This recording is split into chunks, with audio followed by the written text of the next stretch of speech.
আপনারা জানেন যে আমি ঢাকা 17 আসন ক্যান্টনমেন্ট, ভাসানটেক, গুলশান এবং বনানী এলাকায় স্বতন্ত্র প্রার্থিতা ঘোষণা করেছিলাম। প্রাথমিক যাচাই বাছাই আমাকে ডিসকোয়ালিফাই করেছিল। নির্বাচন আপিলে আমার প্রার্থিতা ফেরত এসেছে। আজকে প্রার্থিতা প্রত্যাহারের দিন।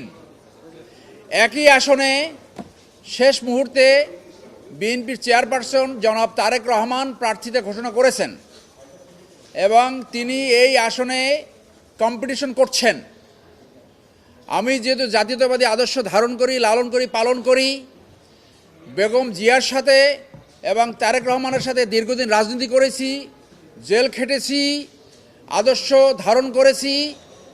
আমি তার সম্মানে, জনাব তারেক রহমানের সম্মানে এবং তার সমর্থনে আমার প্রার্থিতা আমি আজকে প্রত্যাহার করেছি। বিজলি কেবলসের স্কিন কোটেড ইনসুলেশন আগুন প্রতিরোধী। বিজলি কেবলস, নিরাপদ আজীবন।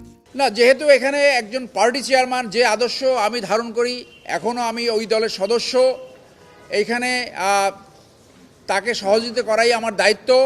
আমি আশা রাখব তিনি বাংলাদেশে ন্যায্যতাভিত্তিক সমাজ গঠনে, সুশাসন এবং ন্যায় বিচার প্রতিষ্ঠার লক্ষ্যে দুর্নীতিমুক্ত এবং চাঁদাবাজ মুক্ত সমাজ গঠনে যথাযথ লিডারশিপ কোয়ালিটি প্রদর্শন করবেন এবং নতুন বাংলাদেশ গঠনে আমরা তার পাশে থাকতে চাই, যেন বাংলাদেশের এই 5ই আগস্টের যে স্পিরিট, সেই স্পিরিট সমুন্নত থাকে এবং সমগ্র বাংলাদেশ একটি দুর্নীতিমুক্ত, ঘুষমুক্ত রাষ্ট্র প্রতিষ্ঠা হয়, সুশাসন ন্যায় বিচার প্রতিষ্ঠা থাকে এবং স্ট্রং ফরেন পলিসি ফলো করে।